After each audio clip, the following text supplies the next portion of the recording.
Business of the day, allow me to take this opportunity to convey birthday wishes to MK Party, the last hope of the black masses of our country, on its first anniversary taking place at Keita Moses Mabhida Stadium on the 15th of December.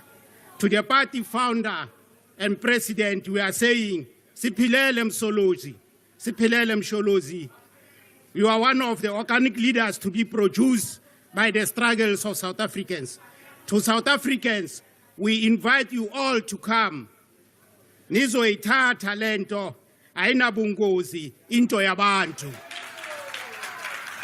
Speaker, as MK Party, we assert that taxation and tax laws accord government a very rare opportunity to be used as a tool for revenue generation and national income distribution.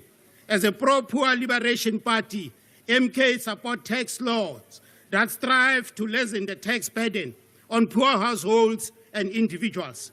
We are in favor of a tax regime that is progressive and dedicated to address significant income inequalities.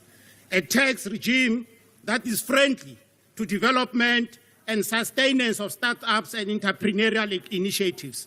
We support a tax regime that promotes and protects local production, as well as support and incentivize export of finished local products. Speaker, scrutinizing these laws, amendment bills, reveals the following realities. There is no direct correlation between these tax laws amendments and improved standard of living, inadequate public service, as well as quality health care for South Africans. Contrary, disproportionality is more evident than anything else. This is perpetuated by the wrong approach by the DA-led coalition government of introducing tax amendments without addressing functional issues like better public service delivery and social security. Taxpayers of lower income brackets did not receive adequate value from the tax-generated revenue because they have to improvise for their almost non-existent disposable income for functional hindrances like healthcare and other service delivery shortfalls. As MK Party, we argue that without addressing functional issues, amendments are unlikely to create a transformative impact on financial sector's ability to serve all segments of society collectively. How tax laws negatively affect government interventions meant to help the poor is clearly demonstrated in the implementation of the two-pot retirement system. The two-pot system was introduced to increase disposable income to poor households. Guess what is happening? Because of neoliberal-driven tax regime, the amount withdrawn by deserving working class is taxed and drastically reduced. And later, we will be hearing in this House, this amount will be reported by SARS as revenue generated, because this DA-led coalition is very quick to claim easy victories. As if this is not enough, if you look into the special dispensation of pension that was introduced to military veterans, it's also taxed, because we do taxation without addressing other functional issues. Due to time constraints, Speaker, I will use few examples of proposed amendments to further illustrate why our assertion as MK Party.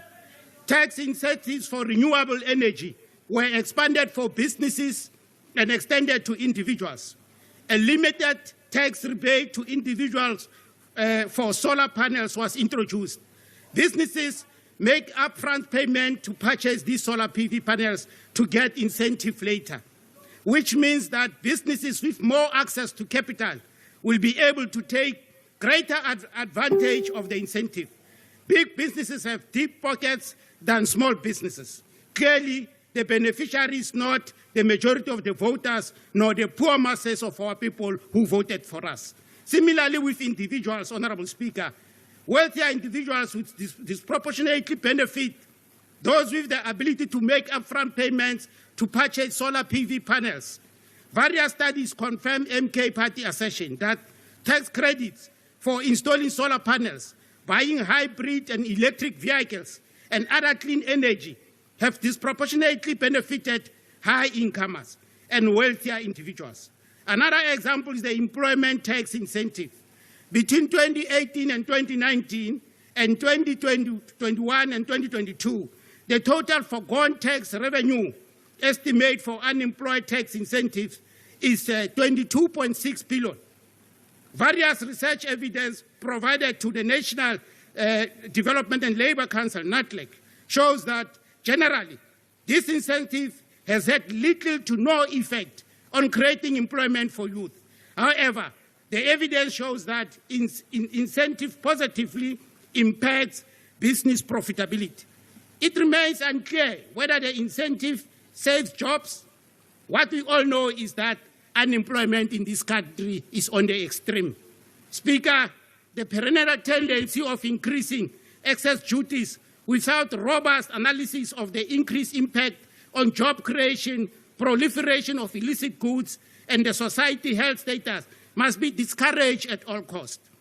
Every tax year, we increase tax on alcohol and other beverages just because it is just the quickest way of generating revenue. Have we ever paused as a country and asked ourselves difficult questions? What is the impact of this approach to our development priorities? How many jobs are we shedding because of this simplest approach? We advocate as MK Party for a more advocated and sophisticated research-based tax approaches. As MK Party, we are opposed to applying one-size-fits-all approach to tax matters because it denies us an opportunity to address the apartheid era created inequalities. The neoliberal policy influence amendments considered in this House are not getting anywhere closer to address the Gini coefficient problem faced by our beloved country. Instead, they are perpetuating the current unfortunate status quo. The rich getting richer, the poor getting poorer. MK doesn't support these tax amendment bills. They are a perpetuation of neoliberalism. There is nothing to be celebrated by the masses of our people coming out of this amendment. Honorable Chairperson of the committee, let me address you on one important issue. I know we have had a robust discussion in the committee about this matter. As we emphasize on non-compliance of security companies, there are facts that I think we are ignoring. The first fact is that most of these companies are black-owned companies. You must go and check your statistics. And I think we will acquire them an opportunity because it's not going to be fair for us only to look on the one side of enforcement without addressing what causes this non-compliance attitude. We have picked up that one of the biggest problems among the rest is non-payment of these service providers by government departments. And it was confirmed also by the regulatory authority that some of the companies were complying all along, but then they were not paying for 6-8 months, a year, far beyond your own 30 days threshold. Guess what? Now they didn't comply. Now the chicken are coming home to roast.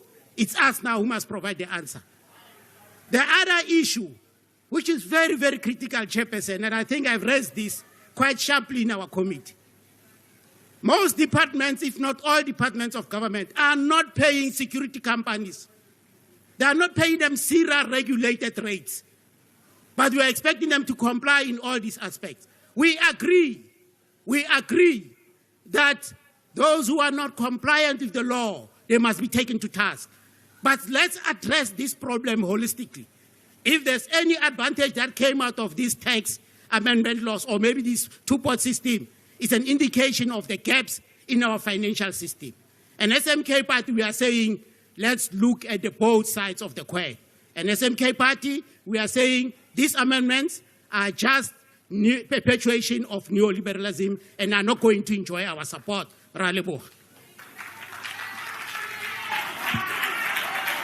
The next speaker is the Honourable Alexander.